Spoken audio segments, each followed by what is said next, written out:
Okay. One of the important parts of applying lessons of the teaching on karma to practice is that you learn to look at everything that happens in your meditation either as an intention or the result of an intention. This becomes particularly important when you start getting into deep stages of concentration and as you start developing insight. Because there can be otherwise a tendency, say, when you get into an experience, say, of infinite space, infinite consciousness, nothingness, you start making metaphysical suppositions about it. You've gotten in touch with the ground of being, you've gotten in touch with Rigpa, or some deep metaphysical thing. And the Buddha is constantly saying, no, look at it in terms of what are you doing, where's the stress that comes from what you're doing, can you drop the action that's causing the stress? Similarly with insight. Okay, insight is something that you use strategically. You're not here to learn truths that you're going to hang on to. You're learning the truths that you hold on to as tools. When the tools have done their work, you put them aside. This is borne out in a couple of the passages I want you to look at here. Passage number 14. It's a long passage. Let's just go through one or two instances and you'll get the basic theme. Okay, the Buddha, Ananda says, I heard that the Buddha say this, I now remain fully in the dwelling of emptiness. Did I hear that correctly, learn it correctly, attend it correctly, remember it correctly? And the Buddha said, yes. And he says, now as well as before, I remain fully in the dwelling of emptiness. Now, this is a question of what does emptiness mean? He gives an analogy. Just as this palace of Megara's mother is empty of elephants, cattle, and mares, empty of gold and silver, empty of assemblies of women and men. Okay, he's basically talking of the things that used to be there in the palace back when Megara's mother lived there. She gave the palace over to the monks that became their monastery. Imagine that. Okay, but now it no longer has the elephants, cattle, mares, gold and silver, assemblies of women and men. Okay. He says now there's only this non-emptiness, the singleness based on the community of monks.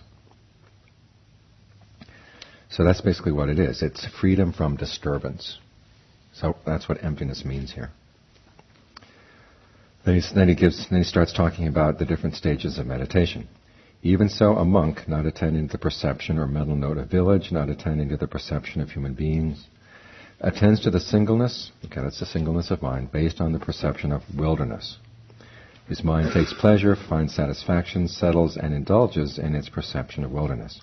You've probably had an experience like this. You've gone out to a place of wilderness, and the cares of your job, the cares of your family, all the other issues that would come with living with human beings just drop away.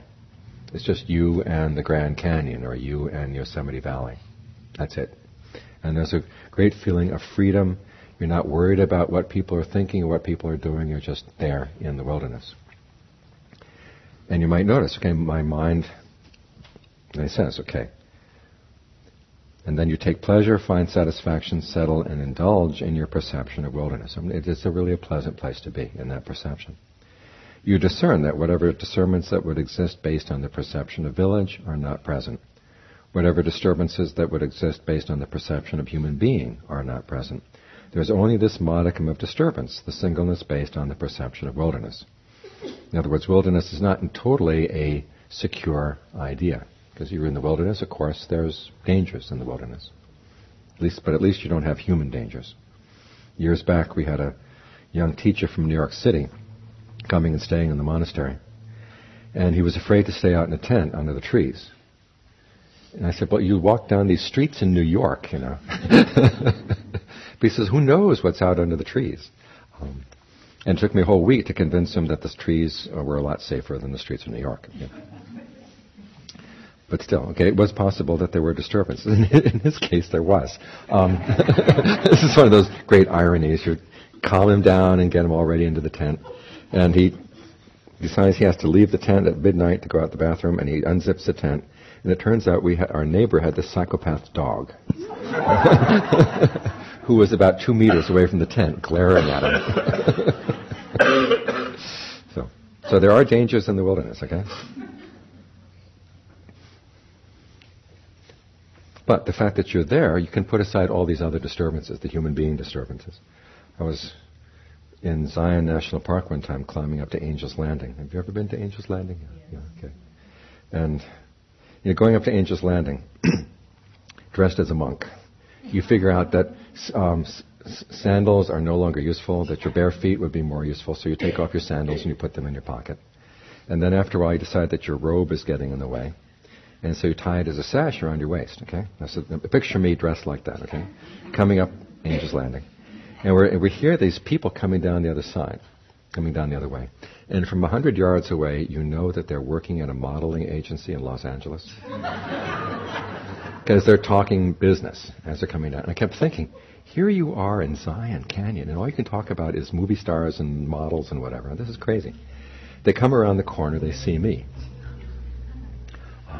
They say, oh, look, doesn't it feel like we're in Tibet? Quick, take a picture. Oh, see his bare feet? Make sure you get his bare feet. And it's a point where I wish I had an agent. I could say, here, see my agent, take my card. But it seems like a real waste. Here you are in Zion, and all you're talking about is models and actors. At any rate, here you are back with a monk meditating. Okay, whatever disturbances that would exist based on these other perceptions are not there. There is just this one modicum of disturbance, which is the perception of wilderness. You discern that this mode of perception is empty of the perception of village. This mode of perception is empty of the perception of human being. There's only this non-emptiness, the singleness based on the perception of wilderness. Thus you regard it as empty of whatever is not there. Whatever remains you discern as present. There is this. And so this, your entry into emptiness, accords with actuality, is undistorted in meaning and pure. So what you do then is you drop that perception of wilderness and you try to find a more peaceful perception. In this case, it goes to the perception of the singleness of earth. Your mind takes pleasure, finds satisfactions, settles and indulges in its perception of earth. Just as a bull's hide is stretched free from wrinkles with 100 stakes. Get this image? Okay, you try to stretch out the hide so there's no wrinkles at all. Pull it really tight. And even so, without attending to all the ridges and hollows, the river ravines, and the tracks of stumps and thorns, the craggy irregularities of the earth, you attend simply to the singleness based on the perception of earth. So you're not thinking about all the details of earth, it's just its earthness. You hold that in mind as a topic of your concentration. That is the perception or mental label that you're holding in mind. That's even more peaceful than the perception of wilderness, because there's no tigers, no diseases, no other mosquitoes or whatever in that perception. There's just earth. Okay. And you make the same observation. You see that this is free of the disturbance that would be based on the perception of wilderness. There's only this disturbance remaining, which is the singleness based on the perception of earth. So what you're doing here is you're learning to look at your stage of concentration and say, okay, where's the peace here? Where is the disturbance? You're looking to get to more and more and more peaceful levels. And then you notice, okay, what's this remaining disturbance? How do you drop that? What kind of perception would you replace that one with to get to a more peaceful state? So again, you're looking here at the state not so much as a metaphysical principle, but it's an action. You're looking at the perception that's disturbing it. That perception has an element of intention in it. So you're looking for the disturbance that's caused by your perception, your intention. Now what's more peaceful than the perception of earth? There would be the dimension of infinitude of space. And then from there you go to the perception of the dimension of the infinitude of consciousness. Then you go to nothingness. Then you go to neither perception nor non-perception. And then from there you go what he calls the themeless concentration of awareness. That's a concentration that has no object. It's the mind kind of concentrated, but without a particular object that you can identify as an object. All of these are fabricated states. But in each case, you look for where's the disturbance. And you see that it's caused by the perception, and the perception has an intention behind it. So again, you're looking at this in terms of action. You realize, okay, it's created by this perception, or I'm able to tune in. And that's, I think, the best way you can think about this is you're tuning into different dimensions. You hold that perception in mind and you look for whatever it is in your experience that confirms that, yeah, that's there.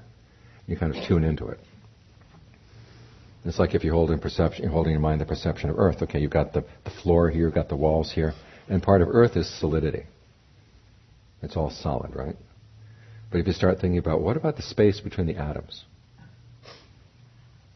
The space in the atoms. There's a lot of space there. And you just hold that in mind, it's almost like everything opens up. You can think, oh, there's space that goes right through you, right through the window, right through the trees, right through everything. And that's a much more peaceful perception than the perception of Earth. And then from space you go to consciousness, you go to these various levels. Okay, and then finally you get to, get the themeless concentration of awareness. Look at the next to last paragraph. You discern that this themeless concentration of awareness is fabricated and mentally fashioned. Then you discern that whatever is fabricated and mentally fashioned is inconstant and subject to cessation. Okay, that creates a sense of disenchantment. Thus knowing, thus seeing, the mind is released from the fermentation of sensuality, the fermentation of becoming, the fermentation of ignorance. With the release, there is the knowledge. Released, you discern that birth is ended, the holy life fulfilled, the task done. There's nothing further for this world. You discern that whatever disturbances would exist based on the fermentation of sensuality, becoming, ignorance are not present.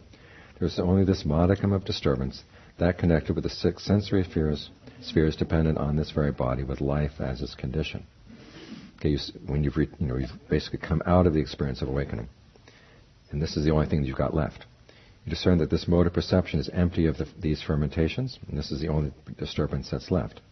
You realize, of course, that whatever is dependent on the body and with life as its condition will end at the end of life, and then there's total freedom from disturbance.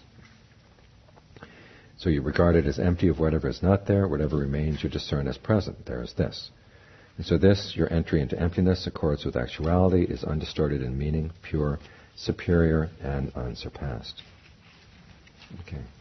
And at the very end, the Buddha goes on to say, whoever has attained, I didn't include this last paragraph, whoever has attained the unsurpassed emptiness does it in this way.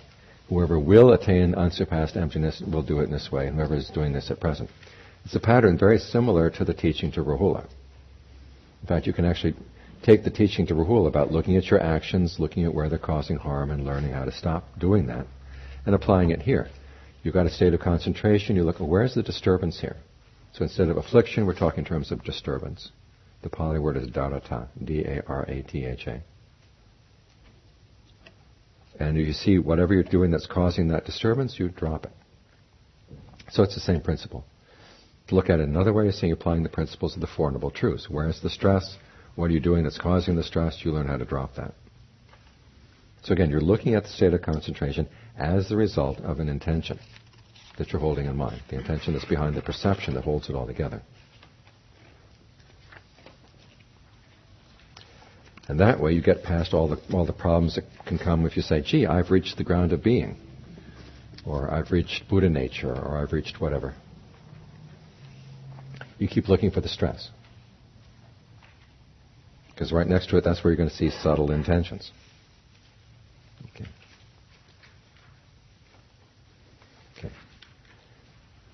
Passage 15. Well, let's stop there for a second with questions.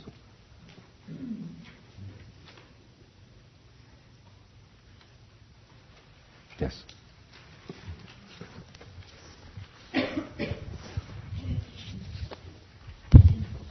Could you define what ground of being is? I've heard the term, but I really don't know what it means. Basically, it's a metaphysical principle that everything comes from.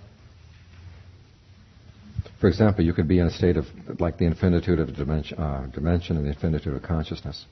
You have this sense that everything you're experiencing is coming to you from this ground of consciousness and returning to it. While the ground of consciousness itself seems to be unaffected by the arising and passing away of things. It's just like consciousness embraces everything, and everything comes from that consciousness. You can see that there are a lot of metaphysical suppositions could arise there. The consciousness is being, or it's the ultimate existence, or the ultimate reality. And all these other things that you're experiencing are just kind of coming out of that ephemerally and going away. You've probably heard teachings like this, right? I mean, is that what the Christians are talking about with God then? Sometimes when they say they have God consciousness, or some of the mystics would say, yeah. Mm-hmm. But you also see this in some schools of Buddhism, some schools of Hinduism as well. Where you get into trouble there, of course, is when you say, gee, this consciousness I've reached is totally unsullied by anything. Therefore, the defilements aren't really defilements. There's nothing to be defiled, right? I can do all kinds of things. That's where that metaphysical belief gets you into trouble. But you wouldn't, though. It wouldn't enter your consciousness to do anything other than whatever you... Well, whatever comes up is natural, right? Well, that's it. It wouldn't come up, though, right? No. You'd be wise enough to know, I've already been there, done Consciousness doesn't necessarily make you wise. Concentration doesn't necessarily make you wise. No, but I thought that in terms of even getting that far in concentration, you had to work through all these defilements, no?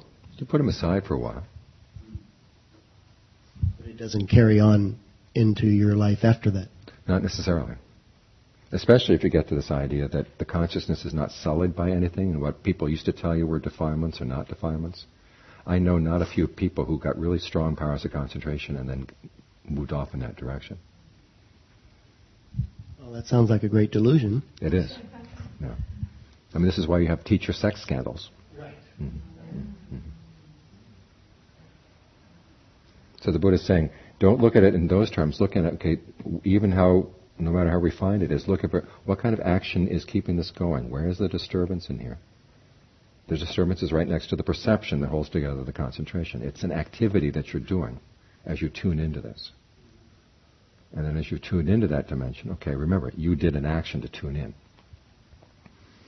It's like all the radio waves that are going through this room right now. They're coming from Oakland, they're coming from San Francisco, they're coming from San Jose.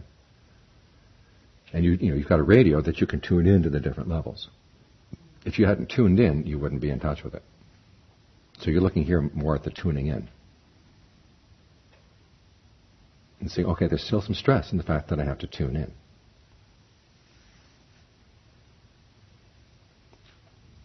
So that's what you're looking for. Because then you see, this still causing a burden for the mind, I've got to drop this.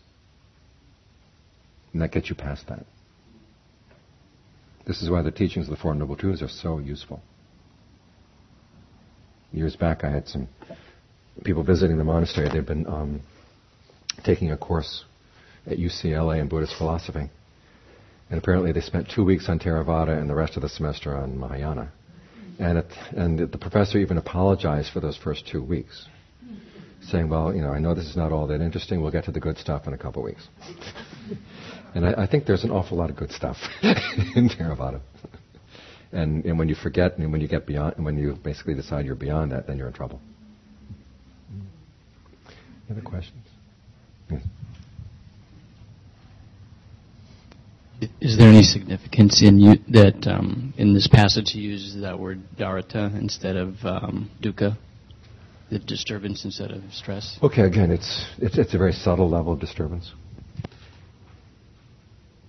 but essentially it's related to stress. Yes. I have a very fundamental question about meditation, which I'm kind of confused. Some teachers say when you're observing your breathing, not to get involved, like observe like an outsider observing it. Mm-hmm, mm-hmm. And from what you're saying, that we are totally engaged and being very critical about what you're experiencing. How does these two ideas meet? Is that you want them to meet? In other words, is it correct to say that you don't get involved in anything, you just be an observer? Well, you look at the Buddha, and no expectation, in other words? Well, you look at the Buddha's teaching on this. I mean, the wisdom that comes in not having any expectations means learning to be patient. But you've got to have some expectations. And the Buddha himself says in his 16 steps, the first two steps are just watching the breath, long or short. And then you start training yourself to breathe in different ways. You breathe in a way where you're aware of the whole body. You breathe in a way that's going to calm what he calls bodily fabrications, which is the effect of the breath on the body. You breathe in such a way as to give rise to pleasure, give rise to rapture. You breathe in such a way so that you notice how the perception that you're holding about the breath is having an impact on the mind. You've got to be involved. Yeah. He is teaching a skill. And there's one passage where one monk says, "Oh yeah, I already pay attention to the breath. I put aside my thoughts of the past, put aside my thoughts of the future, and I learn to be equanimous about the breath in the present." And the Buddha says, well, there is that kind of breath meditation, but it's not going to give you the results that this other method gets.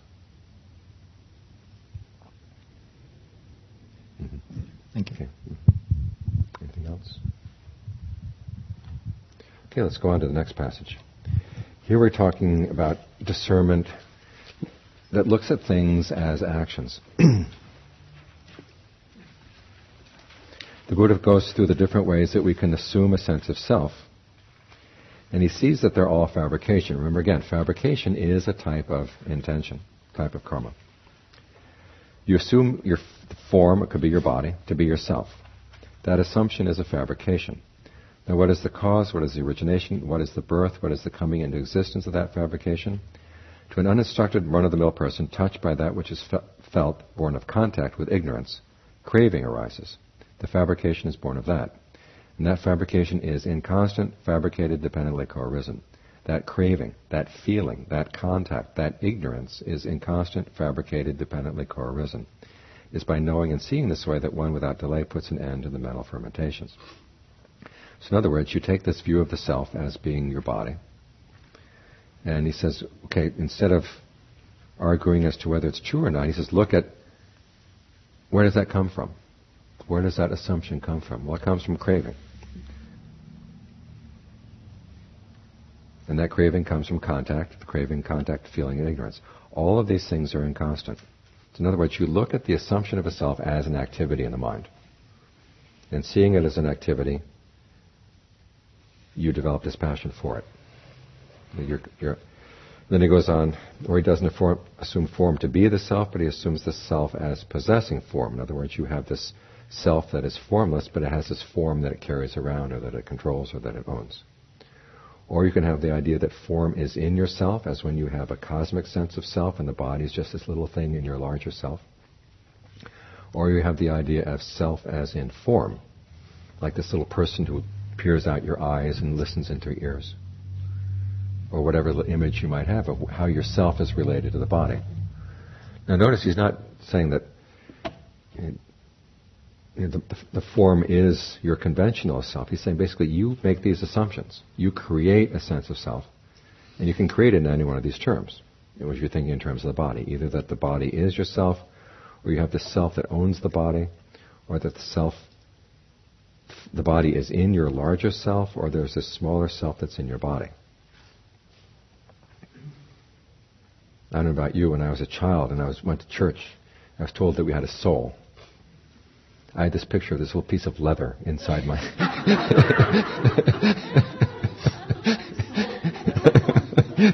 inside my heart. My older brother had a stranger one, I thought. He said he had this vision of this little rusty tin can that had an iron bar going through it. And that was his soul.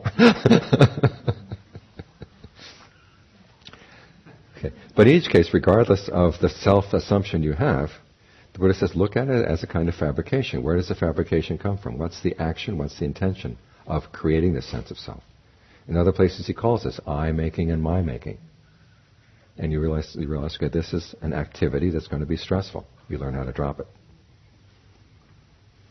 And of course, this has nothing to, is not exclusively related to the body or to form. The same thing happens in terms of feeling. Either you see the feeling as the self, or the self as possessing feeling, or the feeling as in self, or the self as in the feeling. The same with perceptions, fabrications, and consciousness. Now this covers any kind of self view you might have.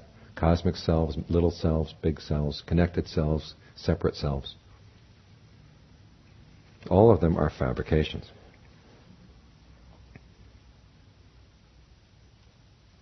Or you have this one. This is the cosmic self. This self is the same as the cosmos. This I will be after death, constant, lasting, eternal, not subject to change. Or you may have the view that I would not be, there would neither be as mine. I will not be, neither will there be what is mine. In other words, so you have the view that whatever you are is going to be annihilated at death. That too is a fabrication. Or you may be doubtful and uncertain, agnostic, coming to no conclusion with regard to drama. Okay, you don't escape from attachment to views that way, because that agnosticism is also fabricated, subject to change. And in every case, it's caused by craving, feeling, and contact. When you begin to see all these different views as types of activities, you put them aside, because you see, okay, well, this stress that's involved with all of this. It's fabricated, and constant, dependently co-arisen. There's going to be stress involved. So when you see the stress that's involved in each of these views, that's one inducement to developing dispassion for them. Passage 16, the Buddha then goes on to say, he's been talking about various views. He says, this the Tathagata discerns. And he discerns that these standpoints, thus seized, thus held to, thus lead to such and such a destination, to such and such a state in the world beyond. Okay, again, you look at what do these views do? What do they lead you to do? Again, look at the views in terms of being actions of the mind. Okay. That helps you to step outside of them, and then you discern what surpasses this. Okay, what is higher than having these views? And yet, discerning that, you do not hold to that act of discernment. Okay, this is the point where you have to let go even of the path. Because the discernment itself is an activity. And as you are not holding to it, unbinding, here the Pali term is nibbute, is experienced right within. Knowing for what they are, the origin, ending, allure, and drawbacks of feelings, along with emancipation from feelings, the Tathagata monks, through lack of clinging and sustenance, is released. Because he had said earlier that all of these views grow out of craving based on feeling. So he sees these things in terms of the activity that underlies them, the activity that creates them. And then even the activity of doing that self, remember, of course, the path is a fabrication. That fabrication ultimately has to be let go of as well. So you're looking at everything as an activity. And that's when you develop dispassion for it. Okay, so in other words, wisdom here is tactical. It looks at things in terms of actions, and it itself is a type of action that you use to free yourself from your other attachments, and then finally you let go of that as well. Any questions? Yes.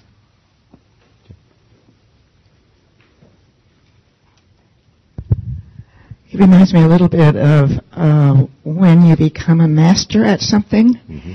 You have these things that you use and you cling to get to a certain point where you achieve mastery, then you drop them. Mm-hmm. But you need them in order to reach that mastery. Exactly. Mm-hmm. The Buddha often gives analogies that are based on mastery of skills.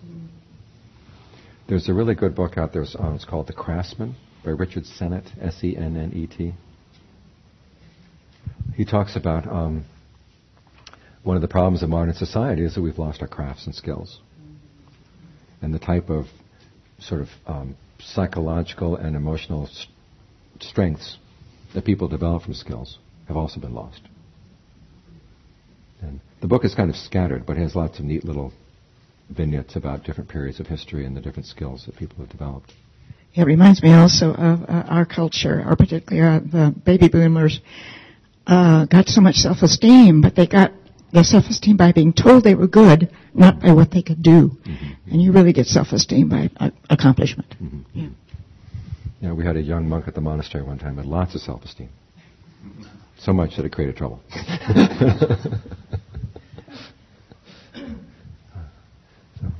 Any other questions?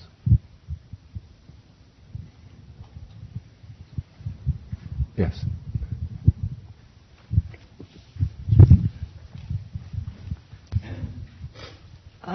In number 17, it says that talks about the realm of the hungry shades. We'll be getting there shortly. Okay.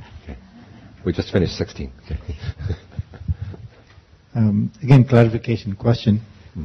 You mentioned view is attention and perception, and intention. Is intention before that, or is intention the reason for the attention? They go back and forth. Oh. They influence each other. There's no sequence. Well, the view will determine your intention, and then the intentions you have, the experiences you result as a result of acting on that intention is going to change your views. or reaffirm your views. So that's one of those areas. You look at all those factors that are in name. You've got attention, intention, contact, feeling, perception. They influence one another. There's no sequence.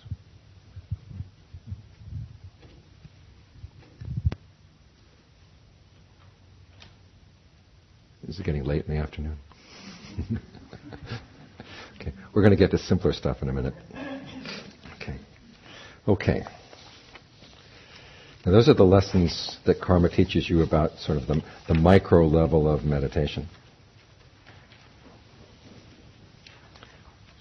Now if you look at things on the macro level, the results playing out in your life and across many lifetimes. And this is following the example of the Buddha on the night of his awakening. He had that vision of the universe and the second knowledge, and then he applied it to the present moment. What are some of the macro levels that you want to use to understand your present moment, what you need to do right now? Okay, first we'll start with some general principles. Okay, the first thing is that karma, the results of karma, the Buddha says, are imponderable. He said if you try to think about them, you will go crazy. You try to work it all out, like things like, group karma, why so-and-so suffered, why so-and-so, another person didn't suffer in a different way. The Buddha says you go crazy trying to trace that all out. Because it is so complex. I mean, you think about all the different things you've done in the course of a day. How many intentions did you have today? And multiply that by 365 days in a year and the number of years you live in a life. You've got lots of intentions in your karmic field, okay? And some of them are growing fast and some of them are growing slow. Some of them are pushing one another out of the field. So it's going to be complex. But people have pondered about these things. The commentary has a number of things to say about this. One, you may have heard, is that there are 4 types of karma. There's strong karma, habitual karma, near-death karma, and random karma. Okay, this is something that the commentaries have basically sorted out. And just to, basically they're talking about the type of karma that will influence where you're going to be reborn. Strong karma, either you've done something really good or really bad. They said that tends to be the strongest of the group. Next to that is habitual karma, the things that you did repeatedly day after day after day.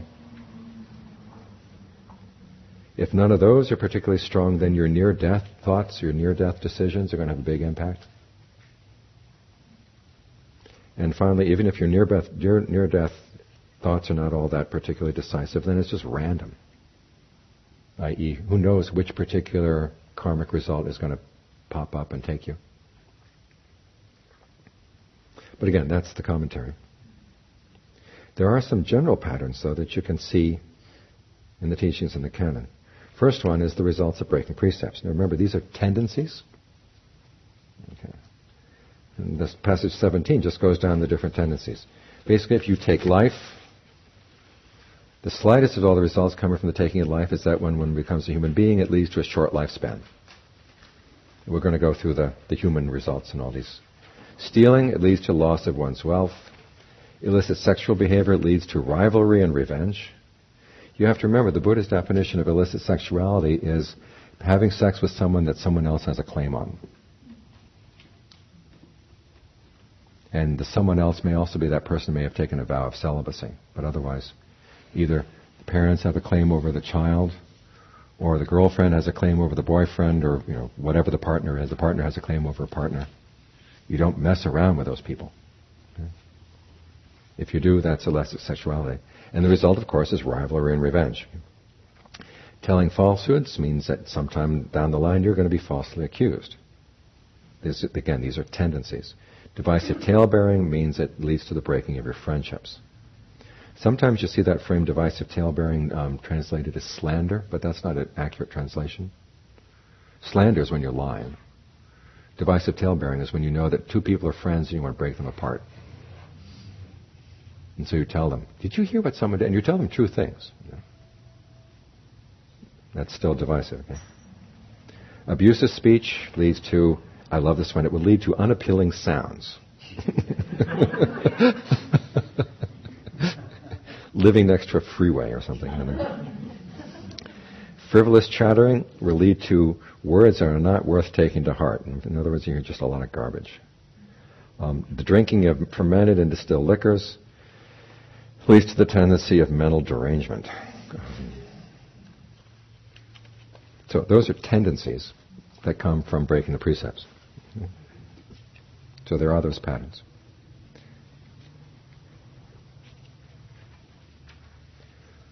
You may also remember what the Buddha talks about discernment. The root of discernment comes from going to people, visiting contemplatives and Brahmins to ask what is skillful and what is not skillful. Lack of discernment results from not wanting to do that. You don't go look to anybody for advice. That same passage, Majjhima 135, I don't have it here in the readings, but also talks about why people are ugly. It's because they gave vent to their anger. Uh-oh. You always hear that when you're talking about karma. Uh-oh. The reason some people are uninfluential is because they showed a lot of disrespect. That kind of thing. Again, these are tendencies. We're not talking ironclad determinism. We're talking about tendencies. Okay. There's also what they call a synergy for good or bad karma.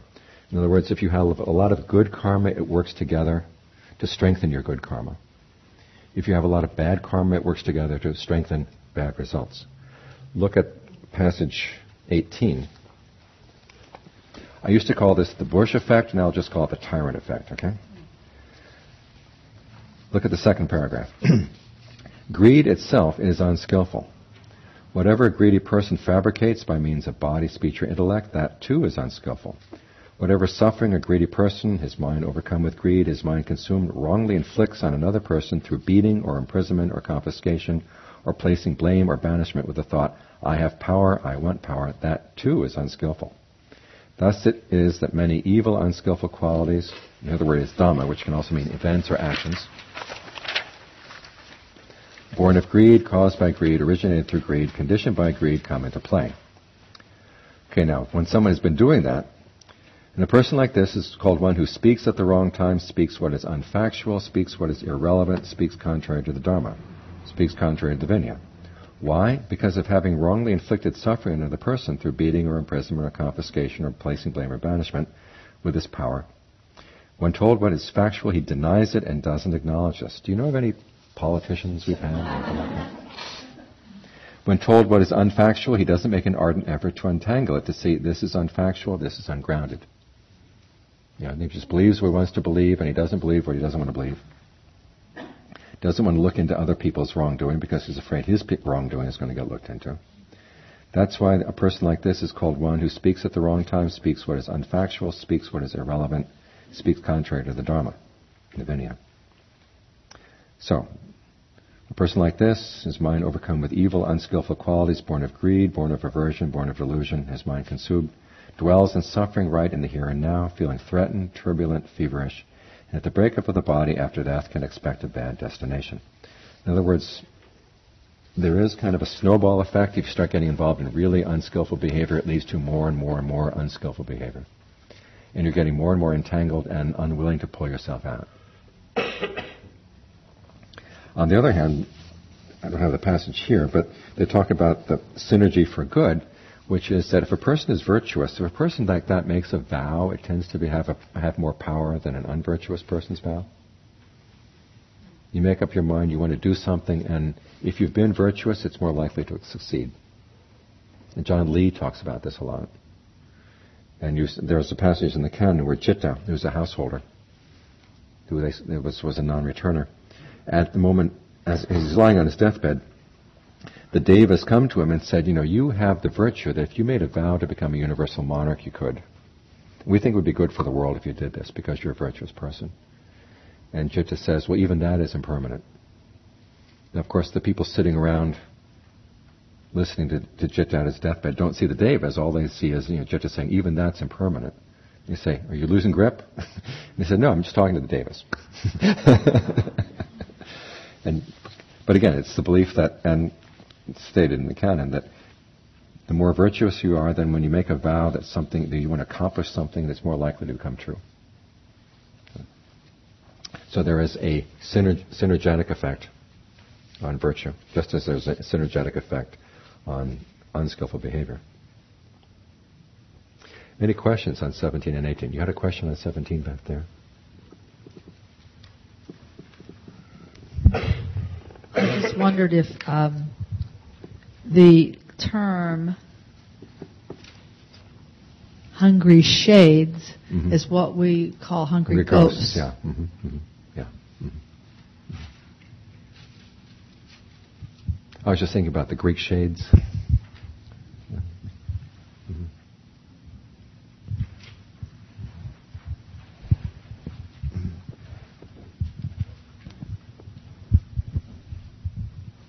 John, I was just wondering if one takes on this view of karma, in multiple lives, rebirth, and there can come about that samvega, the terror, and I'm wondering if you've found any ways to relate to that terror, that consistently work to make it, to channel it in a way which isn't if you're not just completely afraid and. Okay. You have to realize this is your only way out, is your practice. You have to have the confidence, because this is why the virtue of pasada is often paired with samvega. Pasada is the confidence. There is a way out. It's something you can do. And it's meant to focus you, sort of keep you on that path, rather than saying, well, let's try exploring a few other paths in the meantime. Yeah. Thank you.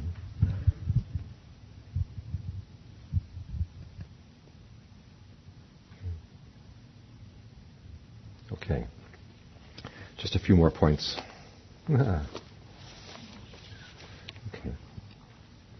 Okay.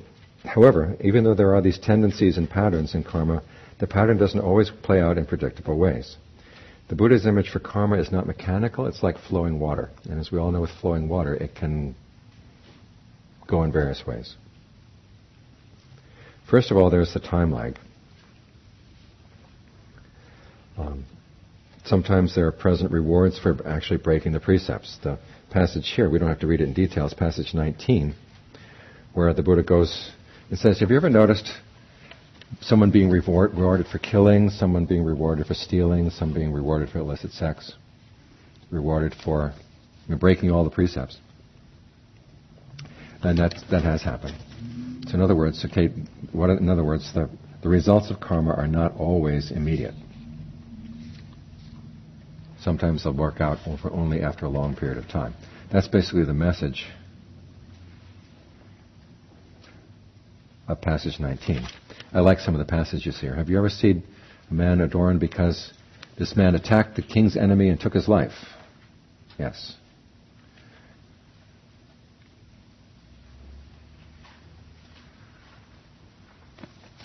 What are some of the other things that people get rewarded for?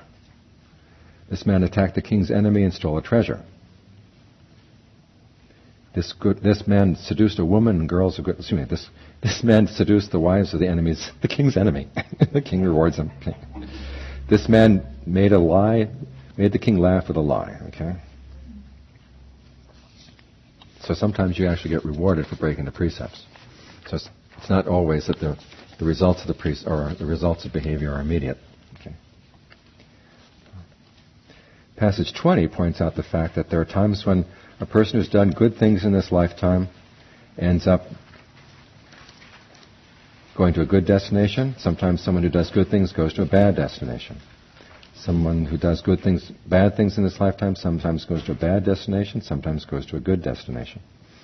And the second to the last paragraph here. In the case of the person who takes life, yet on the break of the body after death reappears in the good destinations, either earlier he performed the fine karma that is to be felt as pleasant, or later he performed fine karma that is to be felt as pleasant, or at the time of death he adopted and carried out right views.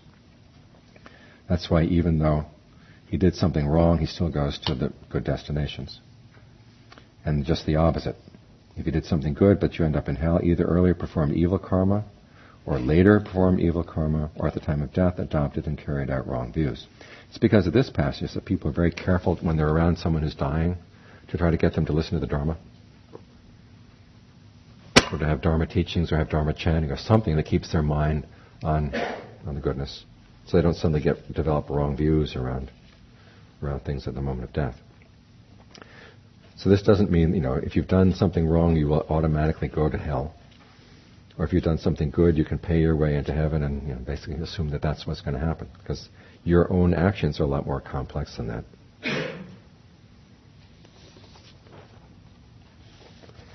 And then finally, and this is the passage that you were referring to, Andrea, passage 21.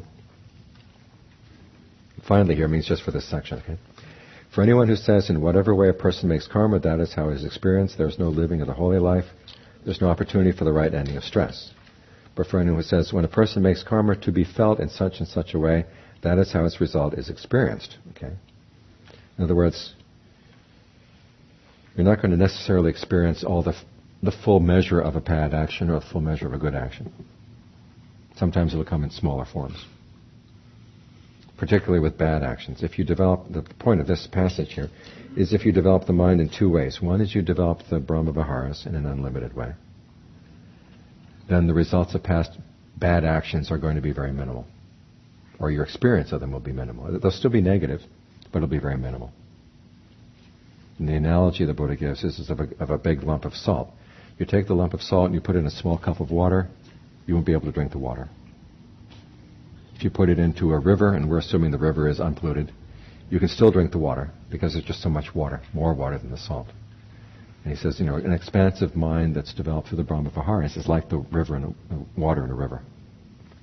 The other way you make your mind as expansive is you train it so it's not overcome by pleasure or pain.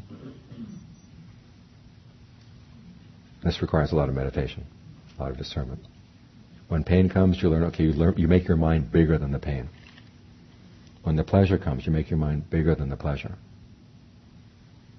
So that whatever the results of past karma will be, they're going to be minimized. Your experience of them will be minimized. So the way the results of past karma are going to be felt is largely determined by your present state of mind. This is why the Buddha never talked about anybody deserving to suffer. You may have done something bad in the past lifetime, but then you do something right now to train your mind. That means that will minimize the impact of that past bad karma on your mind. This is one of the reasons why Angulimala was able to become an arahant and not get killed.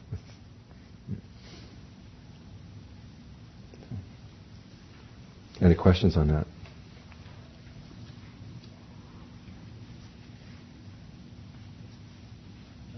Yeah.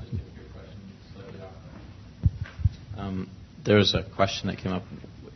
If one's gained stream entry, is it possible to break the 5 precepts? You wouldn't do it intentionally. So it would be non-ethical. Okay. No, you might run over somebody unintentionally or whatever, but you would never intentionally break the 5 precepts. Yeah, precepts. Okay. Okay. I'm just going to give you a final rundown here of some of these principles that we can take when we look at karma as a whole, or karma on the macro level, as applied to the micro level. First, it teaches your proper attitude to your past bad deeds. One, you have to remember that, as we said earlier, human level is a combination of past good and bad actions. So everybody here's got bad karma, okay? My teacher had a student one time. She was a nurse, and she was very good looking. And she seemed to be the object of the jealousy of a lot of the other nurses that she worked with, and they were always gossiping about her. And it was getting to her one day. And so she went to sit and meditate with my teacher during her lunch hour. And she had this vision of herself in a hall of mirrors. It was just like images of her going back into the past. And she started thinking about this, and she said, I've been through lots of lifetimes, and I've probably been subject to all this kind of jealousy in many, many lifetimes. It got her really, depressed. And so she went to see my teacher, and thinking that he would give her some nice sort of comforting words. He says, well, whose fault is it that you wanted to be born? As a human being. You wanted to be a human being. This is what you get for being a human being. It kind of shocked her, but she said it was the best advice she ever got. Okay. So you accept the fact that we all got past deeds. Okay, if something bad comes up, you just take it in stride. Okay. You remember that remorse will not erase the bad deed. That's the point of passage 22. You can read that on your own. We don't have time. Okay. It also teaches that you should develop the Brahma Viharas, especially equanimity, as a way of making your mind more expansive so that you're not so affected by the results of past actions. And you also want to meditate to develop the skills that you need to handle pain and pleasure. These are the most important skills you can develop as a meditator in order to deal with the pains of past bad karma. Secondly, the attitude towards developing good deeds. You have to see every moment as your opportunity for a fresh start. You can always practice generosity, virtue, and meditation. These are the basic forms of meritorious actions. And these things will have an impact both now and in the future. Traditionally, they say that if you're generous, you win the love, trust, and respect from others, and you yourself are fearless. The same applies to virtue. People will trust you if you're a virtuous person. You can go into an assembly and you're not going to be afraid that somebody's going to accuse you of something if you've been virtuous. If they do accuse you, you can speak up in full confidence. Well, no, I didn't do that. Secondly, you bring a better life narrative to your meditation. If you've been going through the day, living in an occupation that's where you're actually harming people, or you're doing something where you're lying or stealing through the course of the day, and then you sit down to meditate, your mind's going to be a mess. But if you look back on the events of the day and say, I didn't harm anybody today, it's a lot easier to settle down with a sense of confidence and no hypocrisy in your meditation. So this is another good reason to develop good deeds. Okay. Third, the principle of karma applies to your attitude to your own good and bad fortune. Remember, there's the teaching on what the Buddha calls the 8 ways of the world, or the 8 worldly dharmas. And there's gain and there's loss. There's status and there's loss of status. There's praise and there's criticism. There's pleasure and pain. Notice these things come in pairs. This is basically what the world has to offer. There's going to be back and forth like this. So remember that given the fact that you're living in a complex system where progress and regress are not smooth curves, it means you can't get complacent when things are going well, and you can't give up hope when they're not going well. There's always a chance to change direction. So if the direction is going well right now, don't be complacent. You've got to keep on doing good things. If things are not going well, don't give up hope. There's always the possibility that you're going to run out of the end of that past bad karma at any moment.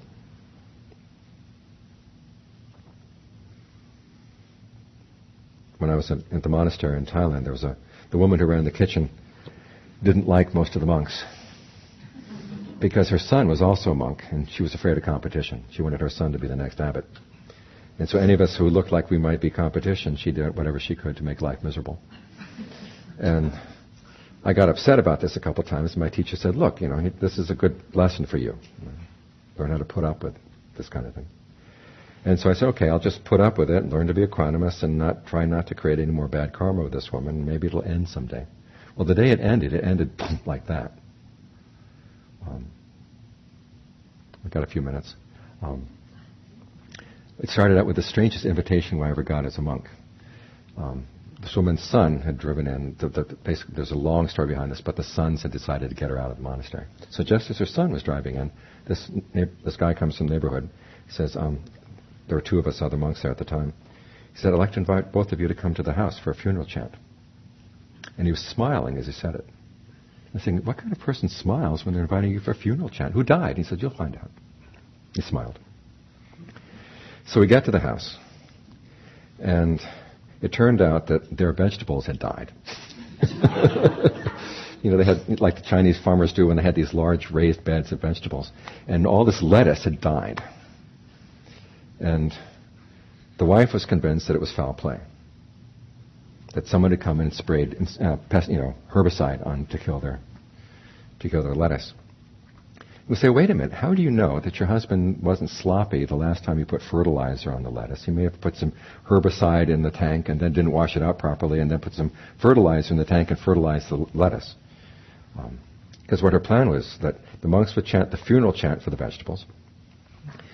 And then, I don't know if you've ever seen Thai people when they make merit, during the blessing they have this little bottle of water that they pour out. And she was going to put salt and hot peppers in the water. and this is going to be a curse on whoever killed her vegetables. And I said, suppose it were your husband who did this by mistake. Do you want to put a curse on your husband? No. Oh, well, anyway, you're here. Okay, let's go ahead and chant a funeral chant for the vegetables. So we chanted the funeral chant for the vegetables. And then walked back to the monastery, and the woman in the kitchen was gone. Her son had come and taken her out. And that was the last we ever saw of her. So I don't know exactly. I've always associated those two events in my mind.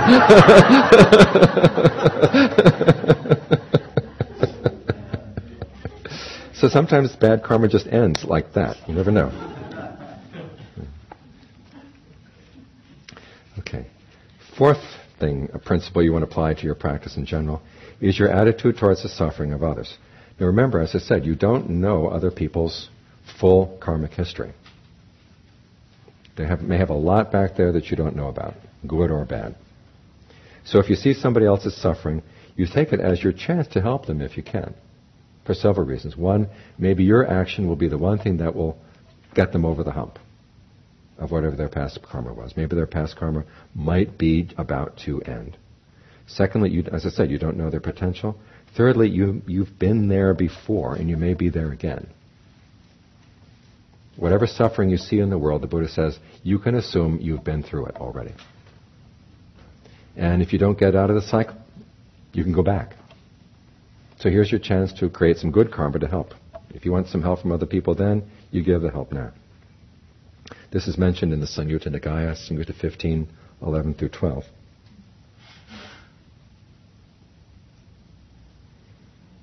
And again, as I said, you have to question that idea of the running balance in the karmic account. We don't have just one karma account. We have lots of seeds in the field. Is that kind of like a mutual fund or what? Lots of different investments, some of which may be going well, some of which may not be going well. Okay. Then finally, there are also some lessons from meditation. The proper attitude, both when negative things happen in your meditation, when positive things happen. Okay, when the positive things happen, don't get complacent. Just because something is going well today doesn't mean it's going to go well tomorrow. So you have to be very careful in how you respond to a really good stage in your a really good experience in your meditation. You have to continually being watchful, continue being careful about your actions. As for your negative experiences in meditation, you don't get upset over your setbacks. You don't engage in self-recrimination or self-defeatism. You don't complain, you ask advice, and just start from where you are. Okay? You also focus on the positive. Look for the opportunity offered by this moment, this intention. Because as the Buddha said, even just inclining the mind to want to do what is skillful is already skillful. Just that one wish. I wish I could be more skillful. Okay, that's a skillful wish. The Buddha says to nourish that. Don't dump on it. Because sometimes your mind will say, oh, you said that yesterday, you're going to go back to your old ways. Don't listen to it. So maybe this time I'll make it stick. And there's the other one, of course, that says, if you're inclined to do something unskillful and you say, no, I'm not going to do it, and the mind says, you're going to give in 5 minutes, so you might as well give in now. Okay.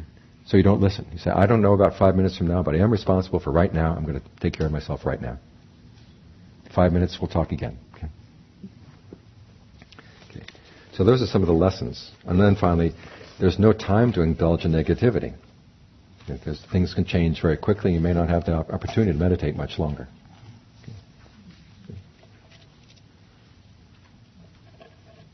Okay. So I'd just like to close with a few remarks. One is on the status of karma as a belief. Okay. The issues of determinism, chaos, whether there's a creator or not, these cannot be solved by science. If you want to put an end to suffering, you have to take a few certain principles as your working hypotheses. And again, what is the Buddha asking you to do? He's asking you to be responsible for your actions. To assume that whatever you do is going to have consequences. Is that too much to ask? The question came up earlier during the break. Well, what's the difference between this and being asked to believe in God? Well, if you're asked to believe in God, God's going to take care of you, right? And the teaching usually goes, well, human beings are incapable of straightening themselves out. Human beings can't do this. They have to depend on some outside power. That's depowering you. Which do you think is a more skillful assumption?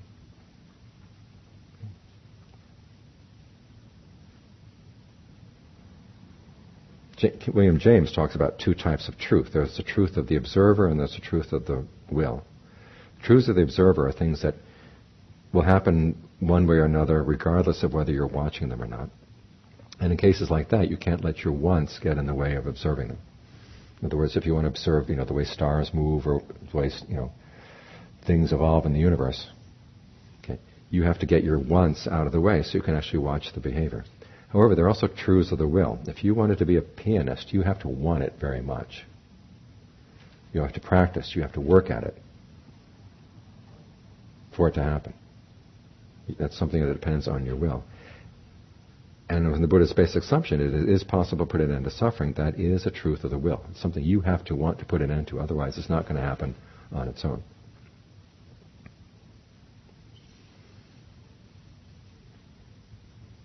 And again, what kind of things is the Buddha asking you to assume here? One, it is possible to put an end to suffering.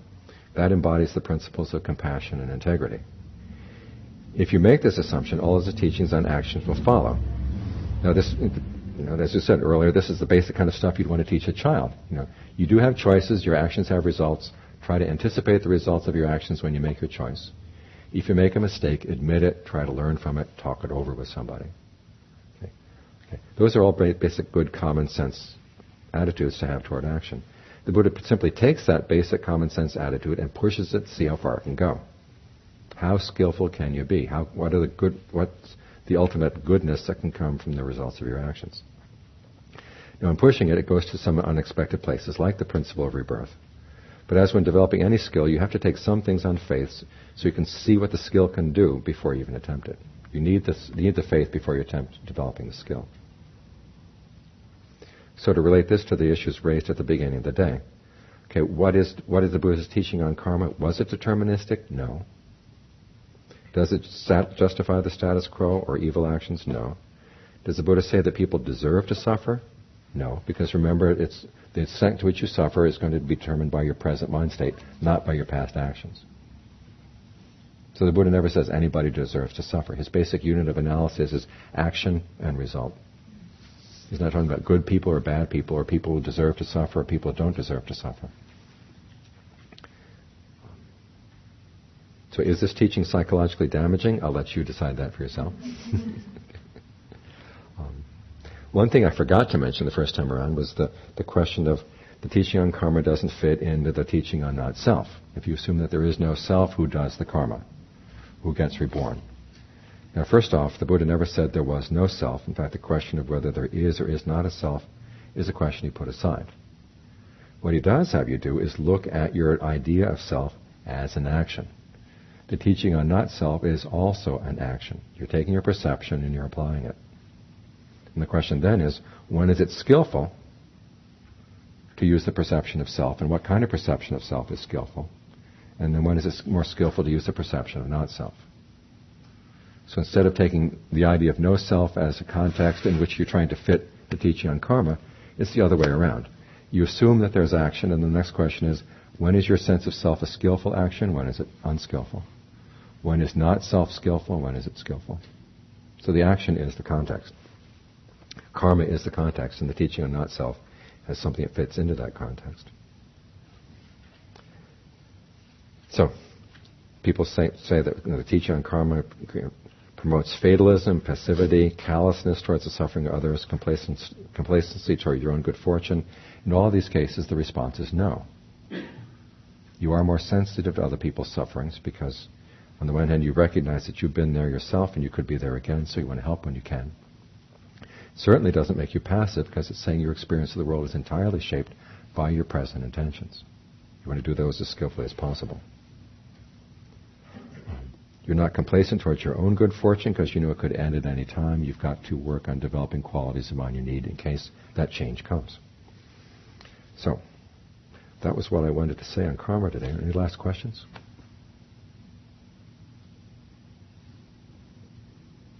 Yes.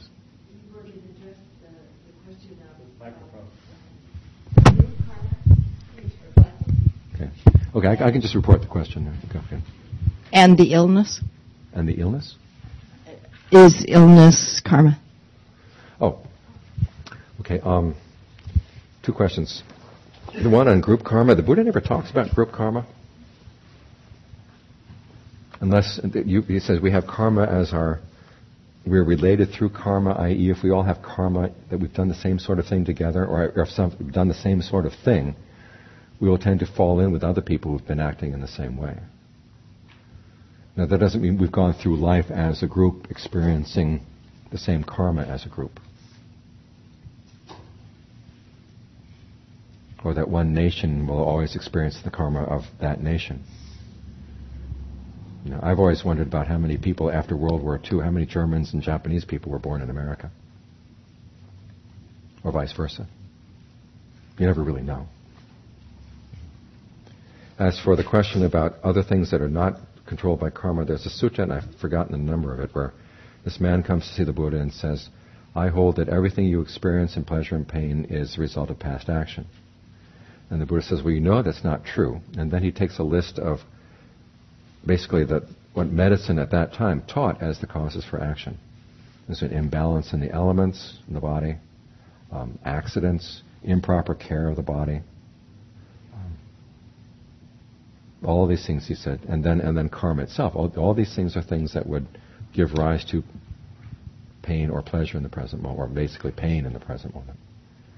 But then you look back on that sutta we had about old karma. It says the eye, ear, nose, tongue, body. These are all old karma that you're experiencing right now. So from the context of that second sutta, basically the Buddha is saying, okay, everything you're experiencing is a combination of old karma and new karma. Without that old karma, you wouldn't be experiencing these things. So his teaching on karma really does cover quite a lot. Particularly it covers the issues of what extent are you suffering and what extent are you not suffering, which is the main point of his teaching. Now, as for, is it the karma, is it your karma that there's a moon out there? He says, that's pretty irrelevant. But it is your karma whether you enjoy the moon or don't enjoy the moon.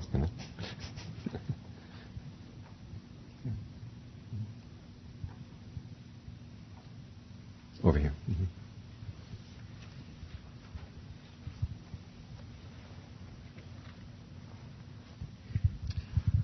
You said that if you develop Brahma Viharas, the effect of bad karmas become minimal. Mm-hmm.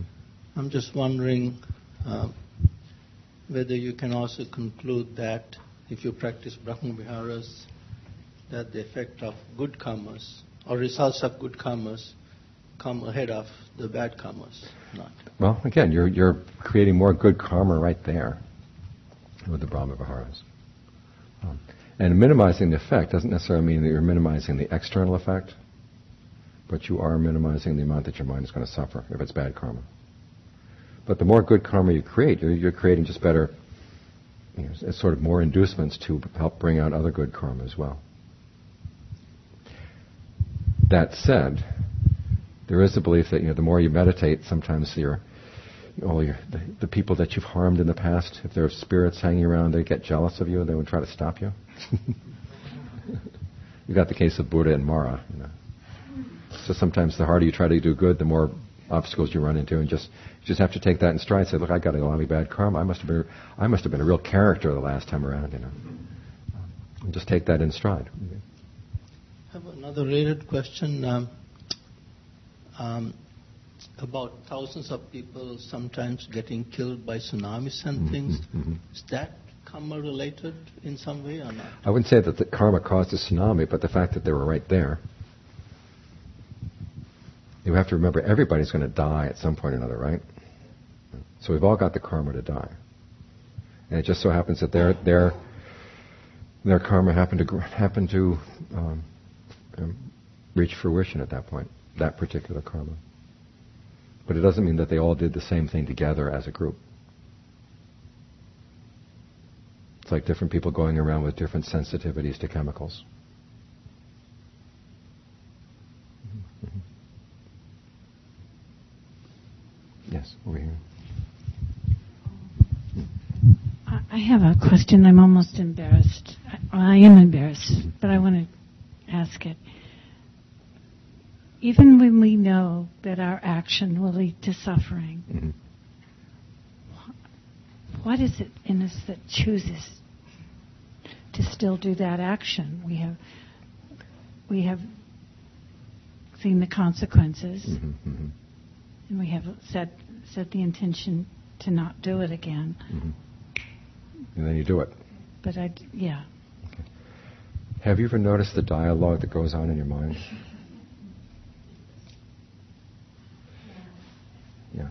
Because sometimes there's some decisions are made just under the surface, and you let them happen. And then I mean, there's the various ways. You know, certain thoughts tend to have a strong hormonal component, and then they can use them. See, your body's got this reaction right now; it really wants to do this, and so you have to learn how to argue with that. Say, no, that's not a true deep desire in me. That's just hormones. You know? And the mind has lots of subterfuges, and it's like. What would be a good example?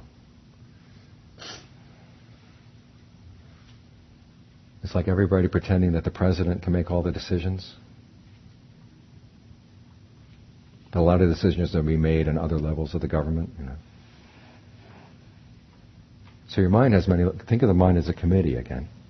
And there's part of you that just says, I don't care, I want to do this. And it'll catch you at a moment of weak mindfulness, when your discernment isn't up for it, a kind of a weariness, because it keeps pounding at you again and again and again. You say, okay, I'll give in once. Well, that's not just once. It's going to be many times. And so you've got to learn how to be quick with your arguments all the time. This is why mindfulness is really, really important, and alertness is something you really have to develop. Mm-hmm. Mm-hmm. Mm-hmm. Let's pass it down.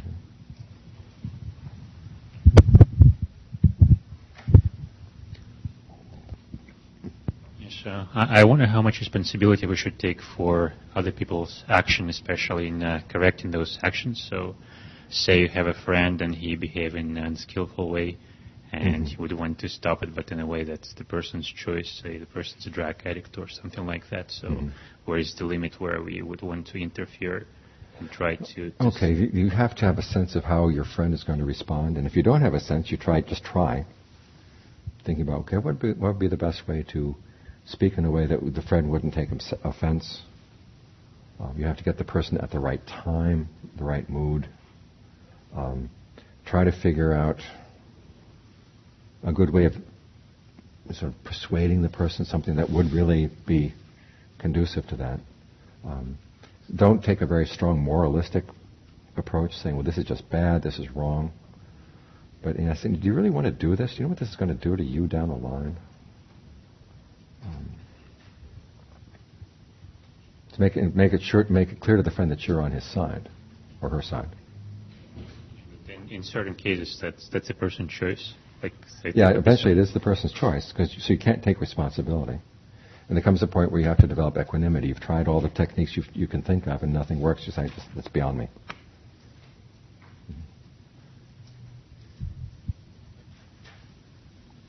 I was just thinking about my older brother had a teacher in grade school. We were in a little school out in eastern end of Long Island, a little farm school where we had 2 rooms and 8 grades. And there's one woman who had the first 3 grades, and Mrs. Lane had the last 5 grades. And I had fallen in love with Mrs. Lane ever since I was a little kid. My mother was president of the school board, and she would have to go to talk to the first grade teacher, who was also the principal. And I'd wander into Mrs. Lane's room. Mrs. Lane was this old woman, her hands were yellowed from cigarettes and everything, and her hair was kind of salt and pepper and all over the place. But she would pick me up and she'd put me on her lap, and the class would stop, and she'd read me a story. I thought she was just the coolest thing, and I said, I can't wait till I'm in the 4th grade and I can get to study with Mrs. Lane. Well, I got into the 4th grade and she retired. But my brother had a story that he told about her. When he entered the 4th grade, she gave everybody their assignments for all the different grades, and then she went down to the ladies' room and smoked. And of course, everybody was running around the class, And then she'd had her smoke, and then she came up the stairs. And the other kids noticed she was coming up the stairs, and so they all got back into their seats, except for my brother, who was still just kind of running around. And so Mrs. Lane came into the room, and she said, Galen, that was his name, Galen, you stay after class. Okay. And so he stayed after class, and she set him down, and she said, look, you're going to have to learn how to be sneaky.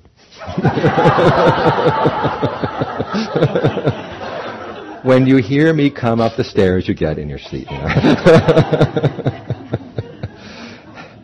And everybody loved Mrs. Lane, you know. And she had the best discipline in that room that I'd ever seen. You know? And it was because she wasn't being moralistic or anything. The first grade teacher was horribly moralistic, you know. Everybody hated her. She'd come out with these pronouncements. If you work when you should work, you shall play when you should play. If you do not work when you should work, you shall not play when you should play, okay? And you were sure there was someplace in the Bible that this was inscribed. But with Mrs. Lane, you always got the sense that she was on your side. So the first thing you've got to do if you're trying to change someone else's behavior is make sure you give the impression you're on his side. So. There's some stories, I'm not sure if they're from the commentaries or the canon or the Buddha Vamsa. For example, Mahamoggallana was murdered, and that was purported to be because in a past life he had, I think, performed patricide or killed his parents. And then the Buddha was injured by Devadatta by a boulder or something, and there was some, I don't know the exact story, but there's a sliver of rock on his foot. Yeah, but that was due to something he did in a former life. What do you make of those stories where it makes a direct connection with this one event life to the next event? Yeah. Again, that's, the workings out of karma are really complex. The story about Moggallana is in the commentary. The story about the Buddha getting a sliver in his foot is in the canon, but the explanation of tying it to a particular event in the past, that's actually in the Abhidanas, all of which are later kind of stuff. The Buddha himself discouraged that kind of speculation. I wouldn't be surprised if there was some connection.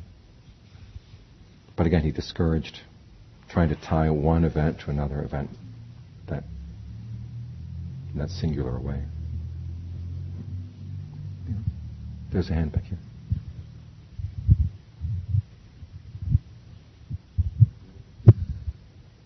I'm just curious about in the blessings when you do the may the devas protect you. How does that play out karmically? How does it play out karmically? Yeah, well, you're giving a wish. Now, whether the devas are actually going to protect those persons, who knows? Usually, if a deva is going to protect you, you've got to have some sort of karmic connection with that deva, or else they're not going to take any interest. And what would protection look like? Because you're still, they're not going to affect your actions or the results of your actions. Oh, you may have a dream that warns you about something, or a vision in meditation that may warn you about something. Thing, of course, you got to watch out for. There's some devas out there that have some issues with you. So you can never be totally sure, but that's the kind of thing. There'd be just you get this hunch that you don't want to go someplace or you don't want to say something. That's the closest thing I can think of.